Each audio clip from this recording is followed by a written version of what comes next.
Baik, bismillahirrahmanirrahim. Assalamualaikum warahmatullahi wabarakatuh. Alhamdulillahirrabbilalamin. Allahumma sholli wa sallim ala Muhammadin wa ala ali Muhammad. Sahabat-sahabat sekalian, dalam kesempatan kali ini izinkan saya menyampaikan bagaimana hukumnya kita bersedekah, berinfak dengan menggunakan harta yang haram. Karena di zaman sekarang banyak sekali orang yang dia tidak peduli cara perolehan hartanya, diperoleh dengan sesuatu yang halal ataukah yang haram. Yang penting dapat harta, kemudian soal urusan halal haram soal belakangan.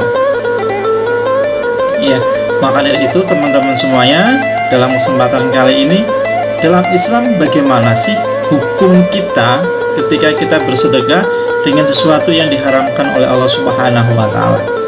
Baik teman-teman semuanya, sebelum melanjutkan materinya, jangan lupa untuk subscribe dan nyalakan lonceng notifikasinya sehingga teman-teman semuanya ketika saya membuat konten atau video yang terbaru, teman-teman semuanya bisa diberi informasi, diberitahukan sangat bermanfaat insyaallah materi-materi yang kami sampaikan. Baik, jangan lupa subscribe, like, dan share teman-teman semuanya. Insyaallah semoga menjadi ladang amal buat teman-teman semuanya. Baik, kembali bahwasanya apa dalam Islam itu tentang perolehan harta itu asal-asalan ataukah ada aturannya? Apakah semua pemberian atau infak sedekah kita diterima oleh Allah Subhanahu wa Ta'ala ataukah tidak? Baik sahabat sekalian, bahwasanya Rasulullah SAW bersabda dalam sebuah hadis yang diriwayatkan oleh Muslim nomor 1015. Baik, bahwasanya Rasulullah SAW telah bersabda, "Wahai sekalian manusia, sesungguhnya Allah itu thayyib, baik Allah tidak akan menerima melainkan dari yang thayyib yang baik." Kemudian di hadis yang lain juga Rasulullah Shallallahu Alaihi Wasallam bersabda, "Tidakkah seseorang bersedekah dengan sebutir kurma dari hasil kerjanya yang halal, melainkan Allah akan mengambil sedekah tersebut dengan tangan kanannya, lalu dia membesarkannya sebagaimana ia membesarkan anak kuda atau anak unta betinanya, hingga sampai semisal gunung atau lebih besar dari itu." Hadis riwayat Muslim nomor 1014. Baik sahabat sekalian, jadi apakah kehalalan dari harta yang kita peroleh itu akan mempengaruhi amal soleh? Berpengaruh nggak? Karena tidak sedikit juga bahwasanya ada yang berpendapat nggak ada hubungannya, nggak ada hubungannya kehalalan dengan amal soleh yang kita lakukan. Baik sahabat sekalian, Allah telah berfirman silakan sahabat bisa buka di Quran surat Al-Mu'minun ayat 51. Bahwasanya Allah Subhanahu wa Ta'ala berfirman yang artinya, "Wahai para rasul, makanlah makanan yang baik-baik, halal, dan kerjakanlah amal soleh. Sesungguhnya aku maha mengetahui apa yang kamu kerjakan." Al-Mu'minun ayat 51. Kemudian di ayat yang lain juga Allah Subhanahu wa Ta'ala berfirman, "Wahai orang-orang yang beriman, makanlah rezeki yang baik-baik yang telah kami rezekikan kepadamu." Dari dua ayat ini tentunya yang dimaksud dengan ayat tersebut Rasul dan umatnya, mereka diperintahkan untuk mengkonsumsi yang halal, diperintahkan pula untuk beramal soleh. Jika yang dikonsumsi adalah yang halal, maka amal solehnya diterima. Jika yang dikonsumsi adalah yang haram, maka bagaimana bisa diterima? Karenanya Nabi Shallallahu Alaihi Wasallam dalam hadis Abu Hurairah radhiyallahu anhu Di atas menceritakan tentang seorang laki-laki yang telah menempuh perjalanan jauh sehingga rambutnya kusut, masai dan berdebu. Orang itu mengangkat tangannya ke langit seraya berdoa, wahai Robku, padahal makanan dari barang yang haram, minuman dari yang haram, pakaian dari yang haram, dan diberi makan dari yang haram, maka bagaimanakah Allah akan memperkenankan doanya? Hadis riwayat Muslim, ya. Ya, ini doa sahabat sekalian. Orang berdoa dengan mantapnya menyebut ya Rob, ya Rob. Ya, tapi minumannya, makanannya, pakaiannya dari sesuatu yang diharamkan, maka kata Rasul tak diperkenankan doanya. Kemudian sahabat sekalian, ketika kita punya rezeki yang banyak, kemudian kita pergi haji, ya, atau setiap hari 5 waktu kita melakukan sholat yang wajib itu, atau sunnah-sunnahnya, ya, sunnah yang lainnya, ada duha, ada tahajud dan lain sebagainya. Sedangkan caranya untuk menuju ke sana dengan harta yang haram, bagaimana hukumnya? Ya, nah ini para ulama telah berpendapat, ya, dengan melihat sebuah ayat, ya, firman Allah Subhanahu wa taala dalam Quran surat Al-Maidah ayat 27, ya. Allah hanya menerima dari orang yang bertakwa, ya. Allah hanya menerima dari orang yang bertakwa. Imam Ahmad pernah ditanya oleh seseorang mengenai makna muttaqin, orang yang bertakwa dalam ayat tersebut, dan beliau menjawab bahwa yang dimaksud adalah menjaga dari sesuatu yang tidak halal yang masuk ke dalam perutnya. Ini sahabat sekalian, ya, para ulama menyampaikan bahwasanya, ya, untuk orang yang bertakwa itu, ya, dia akan sangat memperhatikan yang masuk ke dalam perutnya itu halal ataukah tidak. Baik sahabat sekalian, kemudian ketika kita sedekah dengan harta yang haram, bagaimanakah hukumnya? Nah, baik sahabat sekalian, mengenai, ya, sedekah dengan harta yang haram ditinjau dari 3 macam harta haram berikut. Yang pertama, harta yang haram secara zatnya, misalnya adalah khamar, babi, benda najis, ya, benda najis. Harta seperti ini tidak diterima sedekahnya dan wajib mengembalikan harta tersebut kepada pemiliknya atau dimusnahkan. Cara zat, ya sahabat sekalian, ya, bersedekah dengan khamar, babi, benda najis yang lainnya, maka tidak diperkenankan alias tidak halal, haram, ya, dan tidak diterima secara zatnya. Kemudian yang kedua, harta yang haram karena berkaitan dengan hak orang lain. Contohnya adalah misalkan HP curian, mobil curian.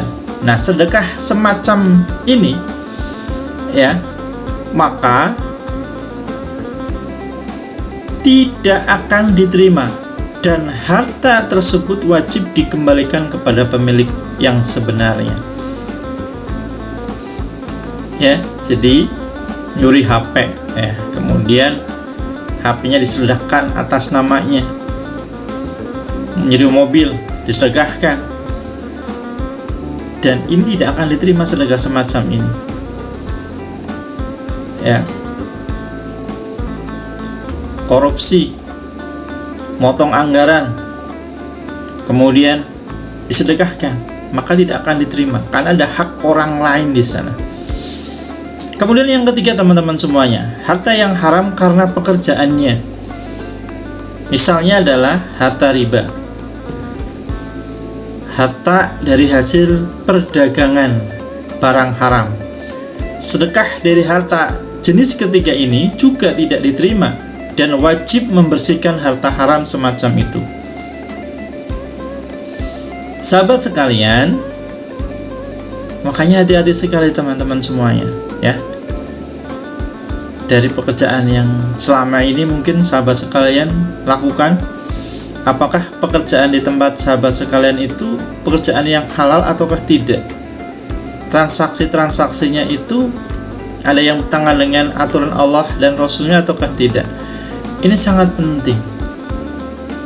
Karena apa? Karena harta ya yang diperoleh dari pekerjaan yang tidak halal, maka hasilnya itu ketika disedekahkan tidak akan diterima sedekahnya oleh Allah Subhanahu wa taala.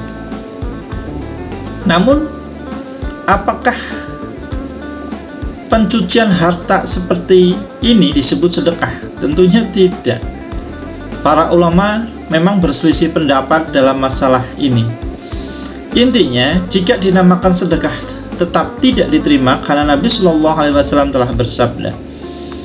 Ya, jadi teman-teman semuanya ketika bersedekah dengan yang tadi gitu, ya, ketika dengan harta yang secara zatnya haram, kemudian dengan ada haknya orang lain, harta itu ada haknya orang lain, yang ketiga kemudian ada harta yang diperoleh dari cara kerjanya ya yang diharamkan, maka melihat dari hadis yang diriwayatkan oleh Muslim nomor 224 bahwasanya Rasulullah Shallallahu Alaihi Wasallam telah bersabda, tidaklah diterima sholat tanpa bersuci, tidak pula sedekah dan hulul ya, maaf, kami ulang, tidaklah diterima sholat tanpa bersuci, tidak pula sedekah dari hulul atau harta haram.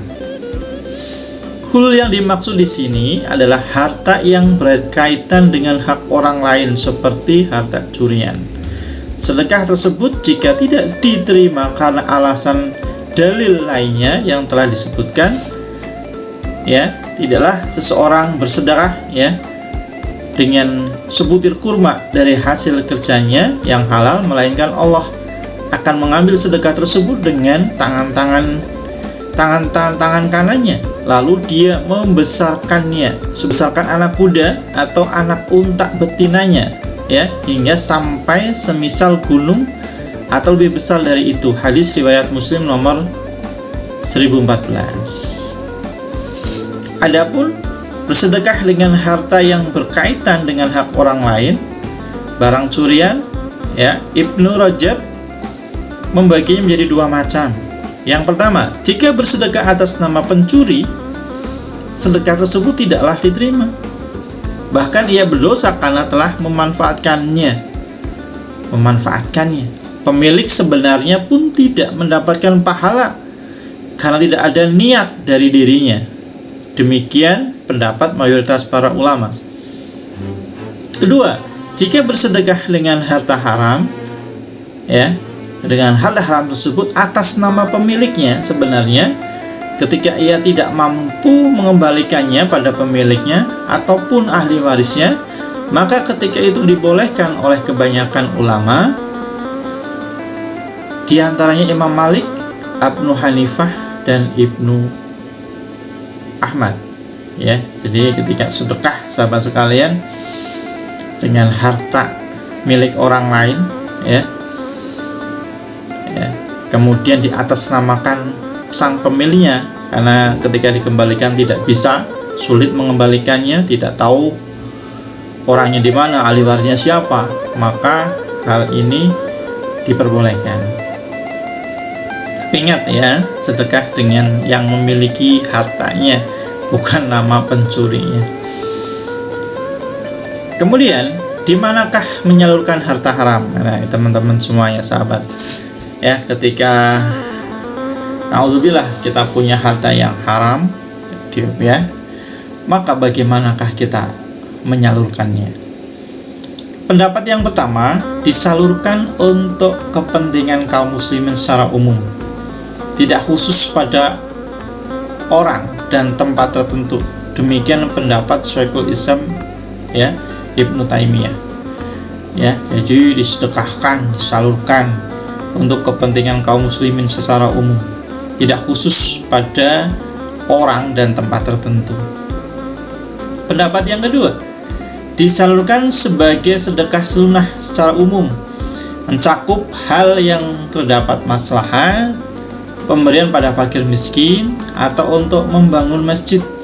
Ini adalah pendapat Hanafiyah, Malikiyah, pendapat Imam Ahmad, Hambali, dan pendapat Imam Ghazali dari ulama Syafi'iyah.